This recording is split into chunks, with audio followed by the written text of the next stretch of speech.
Welcome back to Gurukul online class. पिछले videos में मैंने एक्टिव पैसिव के बारे में डिस्कस किया। एक्टिव पैसिव में मैंने बताया कि एक्टिव वाले सेंटेंस को पैसिव वॉइस में कैसे कन्वर्ट करते हैं। तो मैंने बताया था कि कौन कौन से एक्टिव वॉइस के सेंटेंस होते हैं कि उसको पैसिव वॉइस में कन्वर्ट करते हैं, क्या क्या चेंजेस होती हैं एक्टिव वॉइस से पैसिव वॉइस में करते समय। तो वो मैंने बताया था कि जो लगभग 5 कंडीशंस होती हैं जिसके थ्रू हम एक्टिव से पैसिव वॉइस में चेंज करते हैं। पहला मैंने टेंस, जो पिछले वीडियोस में मैंने बता ही दिया है। दूसरा आज नंबर है मॉडल वर्क का। मॉडल वर्क के बारे में डिस्कस करेंगे आज। मॉडल वर्क मैंने लिखा है, हेडिंग डाल दिया, change of model work, model work का चेंजिंग, मॉडल वर्क का परिवर्तन। मॉडल वर्क क्या होता है? मॉडल वर्क कोई नई चीज़ नहीं आती है। मॉडल वर्क के बारे में आपने 10th में पढ़ा होगा अच्छे से, चाहे वो ट्रांसलेशन के थ्रू पढ़ा हो, चाहे एक्टिव पैसिव के थ्रू पढ़ा हो। तो मैं आपको थोड़ा सा जनरली ऐसे बता देता हूँ कि मॉडल वर्ब कौन कौन से होते हैं। मैंने यहाँ लिखा, देखिए, can, could, may, might, should, ought to, used to, और एक दो होते हैं जैसे नीड, नॉट हो गया। बहुत सारे मॉडल वर्ब होते हैं और भी हैं, ETC मान लेते हैं उनको। तो अगर ये सारे मॉडल वर्ब आ गए हैं तो उसको चेंज कैसे करते हैं। मैंने देखिए मॉडल में लिखा है subject plus modal verb plus main verb plus object. Subject के स्थान पर ऑब्जेक्ट, मॉडल वर्ब के स्थान पर मॉडल वर्ब। मॉडल वर्ब के बाद जब पैसिव बनाएंगे तो बी लिख देंगे। फिर मेन वर्ब में वर्ब का थर्ड फॉर्म, ऑलरेडी मैंने बताया है कि पूरे पैसिव वॉइस में वर्ब के थर्ड फॉर्म का ही यूज होता है। और फिर ऑब्जेक्ट के स्थान पर सब्जेक्ट का ऑब्जेक्टिव केस।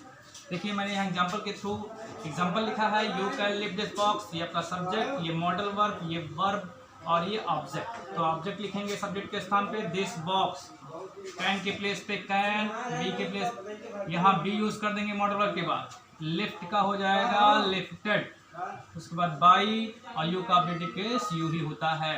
फिर आइए यहाँ पे ये सब्जेक्ट, ये मॉडल वर्ब, ये आपका मेन वर्ब, ये हो गया आपका ऑब्जेक्ट। अब इस ऑब्जेक्ट को लाएंगे सब्जेक्ट के स्थान पर। तो ऑब्जेक्ट को जब लाएंगे सब्जेक्ट के स्थान पर तो सब्जेक्ट लिखना पड़ेगा। अब आप जानिए कि प्रोनाउन जो होता है, इस प्रोनाउन को जब भी हम केस में चेंज करते हैं तो उसके केस के अकॉर्डिंग हो जाता है। जैसे ये ऑब्जेक्टिव केस है, ये प्रोनाउन, जैसे ये बॉक्स का बॉक्स नहीं चेंज हुआ क्योंकि ये नाउन था। लेकिन अगर प्रोनाउन रहेगा तो प्रोनाउन को अगर हम दूसरे केस में लेके आएंगे तो उसका जो सब्जेक्टिव केस होगा वही लिखेंगे। जैसे हर का सब्जेक्टिव केस होता है सी, शुड का शुड, ये मॉडल वर्ब है शुड, शुड। उसके बाद बी, प्लीज का थर्ड फॉर्म प्लीज्ड। उसके बाद बाई और ही का ऑब्जेक्टिव केस क्या हो जाएगा, हिम हो जाएगा। फिर यहाँ पे सी आपका सब्जेक्ट, कुड आपका मॉडल वर्ब, डू आपका मेन वर्ब, दिस वर्क आपका ऑब्जेक्ट। तो लिखेंगे यहाँ पे दिस वर्क, उसके बाद लिखेंगे कोड, उसके बाद बी, मॉडल वर्ब के तत्काल बाद हम बी लिखेंगे, डू का थर्ड फॉर्म हो जाएगा डन, उसके बाद बाई, सी का ऑब्जेक्टिव केस क्या होता है, हर। तो इस तरह से मॉडल वर्ब मैंने 3 एग्जाम्पल के थ्रू बता दिए हैं, और इनमें से भी कोई मॉडल वर्ब सेंटेंस आपको मिल सकता है। तो जब भी मॉडल वर्ब का सेंटेंस आपको मिलेगा, कुछ करना नहीं है, थोड़ा सा पुराना थोड़ा सा नया रूल आपने देखा यहाँ पे कि सब्जेक्ट के स्थान पर ऑब्जेक्ट और ऑब्जेक्ट के स्थान पर सब्जेक्ट का ऑब्जेक्टिव केस लगाया आपने, उसके पहले बाई लगाया आपने। नया आपको यहाँ क्या मिला, नया वही मॉडल वर्ब मिला। जब भी आपको मॉडल वर्ब मिलेगा तो जब पैसिव वॉइस बनाएंगे मॉडल वर्ब का तो उसी मॉडल वर्ब के बाद क्या लिख देंगे, बी लिख देंगे। तो बी मैंने यहाँ लगा दिया है। आई होप ये मॉडल वर्ब की चेंजिंग आपको समझ में आ गई होगी।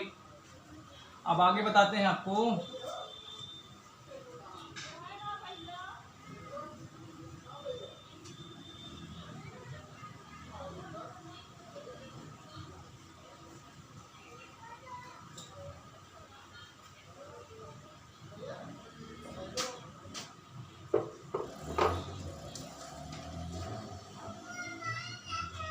Use of infinitive, change of infinitive, sorry, change in infinitive.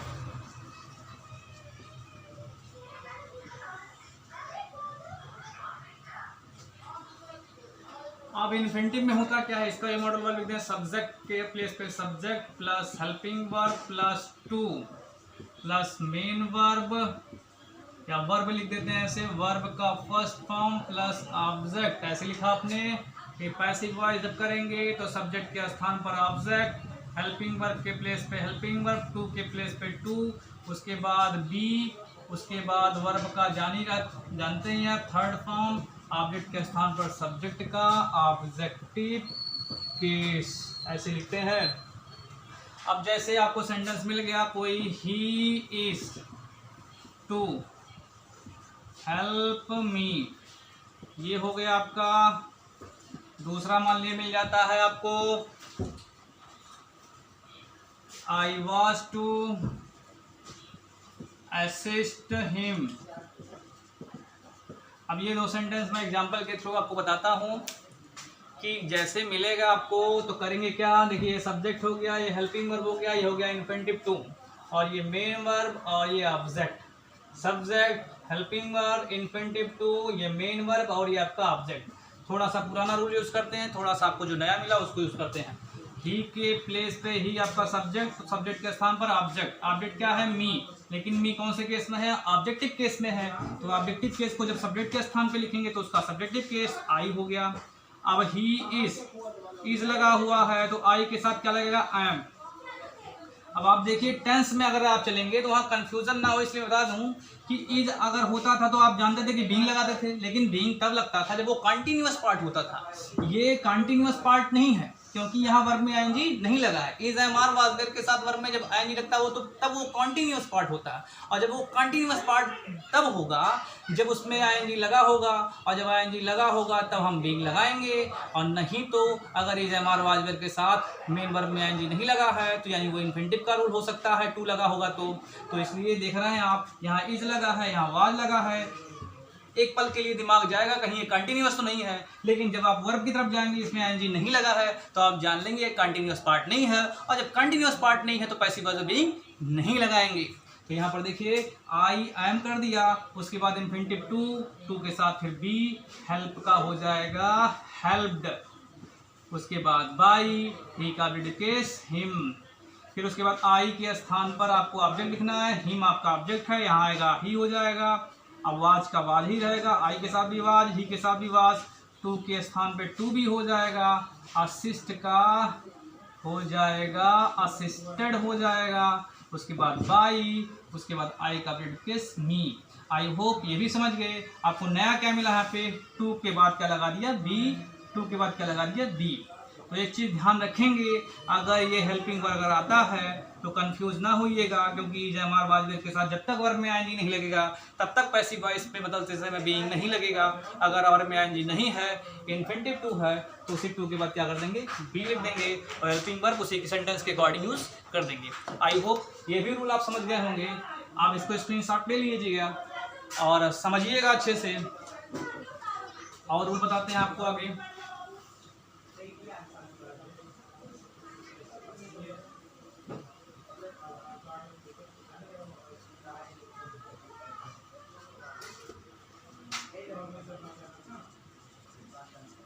Change in imperative sentence.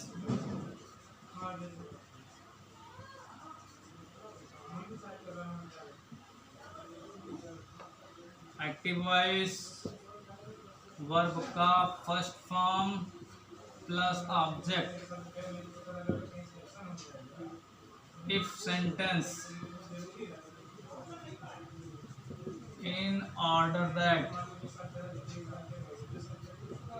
Verb का फर्स्ट फॉर्म प्लस ऑब्जेक्ट, उसको जब पैसिव वॉइस बनाएंगे तो लिखेंगे let plus object plus be plus verb का थर्ड फॉर्म।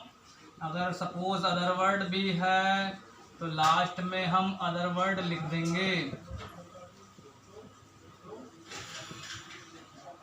और इफ सेंटेंस एडवाइस और request that. देखिए इसमें एक चेंजिंग और कर सकते हैं, हम एक चेंजिंग और कर सकते हैं, उसको साथ ही में लिखते चलें, क्यों बाद में बताएं, इसी साथ ही में बता देते हैं। एक कंडीशन और होती है चेंज करने की, यू आर ऑर्डर्ड दैट और plus sentence. Second condition, if sentence in advice oblique request that. तो का एक्टिव वॉइस होता है प्लीज या काइंडली, वर्ब का फर्स्ट फॉर्म प्लस ऑब्जेक्ट। तो इसको जब पैसिव वॉइस बनाते हैं तो let plus object plus should be plus verb का कौन सा form, third form plus other words. या फिर दूसरी condition, you are advise to, advise oblique requested, requested plus two plus sentence.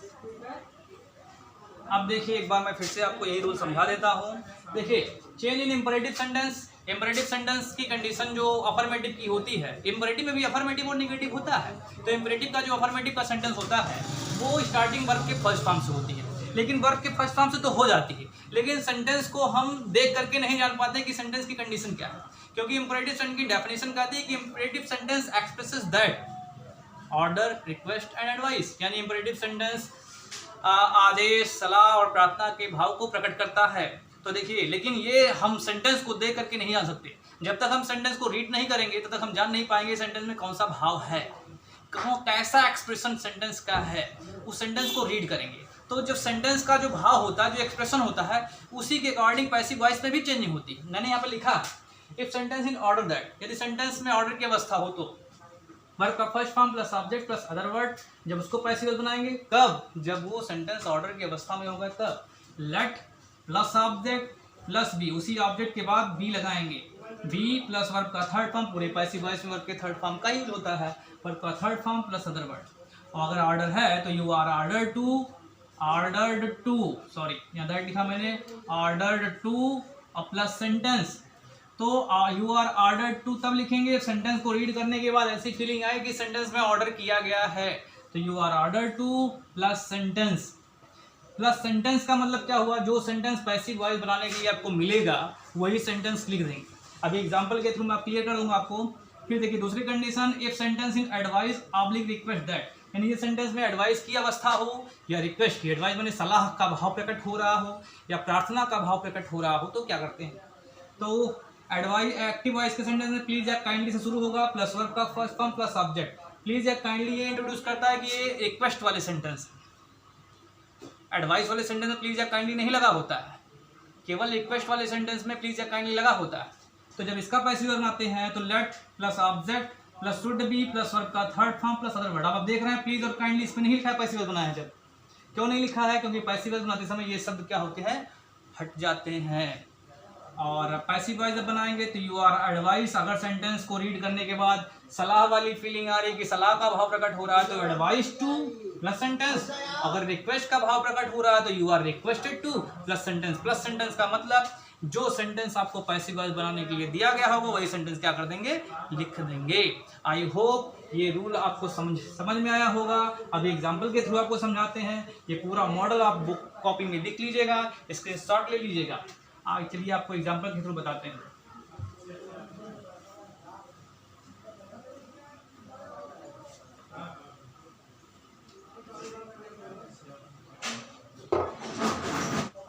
देखिए ओपन द डोर है तो इसको करेंगे लेट द डोर, उसके बाद बी ओपन का थर्ड फॉर्म ओपेंड, क्योंकि इसमें ऑर्डर किया गया था ओपन द डोर, दरवाजा खोलो। तो यहाँ पर देखिए let the door be opened. अब यहाँ पर you are ordered to open the window, sorry door. फिर यहाँ पर लेट द विंडो बी, सट का थर्ड फॉर्म सट, या फिर you are ordered to shut the window. फिर देखिए प्लीज है यहाँ पे तो रिक्वेस्ट, तो लिखेंगे लेट प्लस ऑब्जेक्ट, प्लस का मतलब ए पेन शुड, उसके बाद बी उसके बाद गिव का थर्ड फॉर्म गिवन, या फिर यू आर एडवाइज्ड, नहीं सॉरी रिक्वेस्ट किया गया है, तो requested, you are requested to give a pen, please या काइंडली, कोई भी शब्द आएगा तो उसको हटा देंगे। फिर हेल्प द पुअर, तो लिखेंगे यहाँ पे let the poor should be, help का हो जाएगा हेल्प्ड, या फिर you are advised to help the poor. इसको आप समझिएगा। आई होप ये रूल आप समझ गए होंगे। इसको भी स्क्रीनशॉट लेकर के लिख लीजिएगा। देखिए नेगेटिव का imperative sentence starting do not से होगी। डू नॉट प्लस वर्ब का फर्स्ट फॉर्म प्लस ऑब्जेक्ट। जब उसको पैसिव बनाएंगे तो let plus object plus not be plus verb का थर्ड फॉर्म। आप देख रहे हैं इसमें से डू हट गया। फिर पैसिव वॉइस दूसरा late plus object plus should not B. ये यहाँ ऑब्जेक्ट नॉट बी या should not B. Should not B वाला अगर सेंटेंस ऑर्डर एडवाइस कर रहा है, रिक्वेस्टेड कर रहा है, रिक्वेस्ट कर रहा है तो शुड नॉट बी लगा दी। फिर देखिए तीसरा rule, you are requested oblique advise oblique ordered. इसका मतलब कि सेंटेंस को रीड करेंगे, जैसा सेंटेंस का एक्सप्रेशन कहेगा, जैसा भाव उसका प्रकट करेगा, उसी हिसाब से रिक्वेस्टेड एडवाइज या ऑर्डर में से कोई लगा देंगे। बाद में नॉट टू प्लस वर्ब का थर्ड फॉर्म। अब अगर सेंटेंस की स्टार्टिंग नेवर से होती है तो उसको जब पैसिव बनाएंगे तो let plus object plus never plus be plus verb का थर्ड फॉर्म। इसको भी यू आर करके बना सकते हैं, यू आर एडवाइज। ध्यान है कि जब इसको बनाएंगे जो है पैसिव वॉइस में तो यू आर एडवाइज टू ही लगाएंगे। You are advised never to, ध्यान दीजिए, you are advised never to plus verb का प्लस सेंटेंस, यानी जो सेंटेंस मिलेगा उसी का पैसिव वॉइस देंगे। अब इसको आप स्क्रीनशॉट लेकर के लिख लीजिएगा। मैं एग्जांपल के थ्रू बताता हूँ आपको।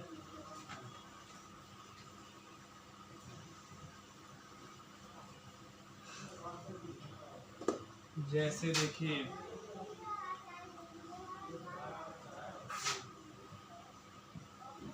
Do not close the window, ये हो गया आपका। दूसरा लिखता हूँ आपको, do not kill the bird. तीसरा लिखता हूँ आपको, नेवर टेल ए लाई। अब इसको चेंज करते हैं तो लिखेंगे पहला condition let plus object plus लिख दिया मैंने यहाँ पे, let the window not be close, ये हो गया। या फिर you are ordered not to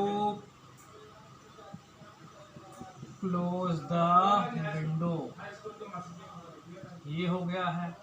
late से बनाएंगे तो इस तरह से बनेगा, यू आर करके बनाएंगे तो इस तरह से बनेगा। Do not kill the bird, चिड़िया को मत मारो, एडवाइस कर रहा है तो late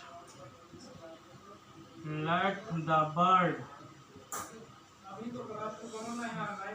should not be, kill का थर्ड फॉर्म किल्ड हो जाएगा।